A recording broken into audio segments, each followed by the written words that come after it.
ବୃନ୍ଦାବନ ଏହା କେବଳ ଗୋଟେ ସହର ନୁହେଁ, ଏହା ହେଉଛି ଭକ୍ତି, ପ୍ରେମ ଓ ଶାନ୍ତିର ଧାମ। ବୃନ୍ଦାବନର ପ୍ରତ୍ୟେକ ଗଳିରେ ଆଜି ମଧ୍ୟ ଶୁଣିବାକୁ ମିଳେ ରାଧାକୃଷ୍ଣଙ୍କର ନାମ, ଯେଉଁଠାରେ ମନକୁ ମିଳେ ଶାନ୍ତି, ଆତ୍ମାକୁ ମିଳେ କୃଷ୍ଣଙ୍କ ସ୍ପର୍ଶ ଓ ସେହି ପବିତ୍ର ଭୂମି ହେଉଛି ବୃନ୍ଦାବନ ଧାମ।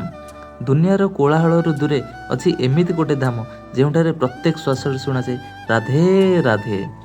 ବୃନ୍ଦାବନକୁ ଲୋକେ ଘୁରିବାକୁ ଯାଆନ୍ତି ନାହିଁ, କୃଷ୍ଣଙ୍କ ଡାକ ଆସିଲେ ମାତ୍ରେ ସେଠିକି ଯିବାକୁ ହିଁ ମିଳେ।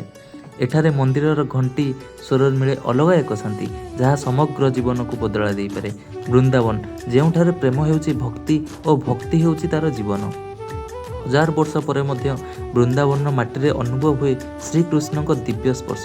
କେହି ବୃନ୍ଦାବନକୁ ବୁଝିପାରନ୍ତି ନାହିଁ, ଏହାକୁ କେବଳ ଅନୁଭବ କରାଯାଏ। ଥରେ ବୃନ୍ଦାବନକୁ ହୃଦୟରୁ ଅନୁଭବ କଲେ ମନ ସବୁବେଳେ ସେଠିକି ଫେରି ଯିବାକୁ ଚାହେଁ। ଯେତେବେଳେ କୃଷ୍ଣ ବଂଶୀ ବଜାଉଥିଲେ ସମଗ୍ର ବୃନ୍ଦାବନ ଭକ୍ତିରେ ଡୁବି ଯାଉଥିଲା। ରାଧାକୃଷ୍ଣଙ୍କ ଲୀଳାକୁ ମନରୁ ଅନୁଭବ କଲେ ଜୀବନର ସମସ୍ତ ଦୁଃଖ ଛୋଟ ହିଁ ଲାଗେ। ରାଧାଙ୍କ ପ୍ରେମ ଥିଲା ନିଷ୍କାମ ଏବଂ କୃଷ୍ଣଙ୍କ ଲୀଳା ଥିଲା ଅନନ୍ତ। ବୃନ୍ଦାବନର ପ୍ରତ୍ୟେକ ପବନରେ ଆଜି ମଧ୍ୟ ରାଧାକୃଷ୍ଣଙ୍କ ପ୍ରେମ ଅନୁଭବ ହୁଏ। ରାଧାକୃଷ୍ଣଙ୍କ ପ୍ରେମ କେବଳ କାହାଣୀ ନୁହେଁ, ଏହା ହେଉଛି ଭକ୍ତିର ସବୁଠୁ ପବିତ୍ର ରୂପ।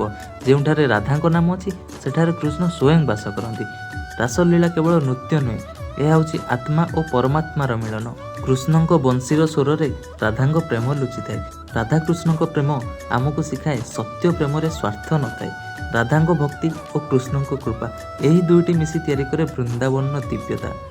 ଯେତେବେଳେ କୃଷ୍ଣ ବଂଶୀ ବଜାଉଥିଲେ ସମଗ୍ର ବୃନ୍ଦାବନ ଭକ୍ତିରେ ଡୁବି ଯାଉଥିଲା। କୃଷ୍ଣଙ୍କ ହସରେ ଥିଲା ଦିବ୍ୟ ଆନନ୍ଦ ଓ ରାଧାଙ୍କ ପ୍ରେମରେ ଥିଲା ଅନନ୍ତ ଶାନ୍ତି।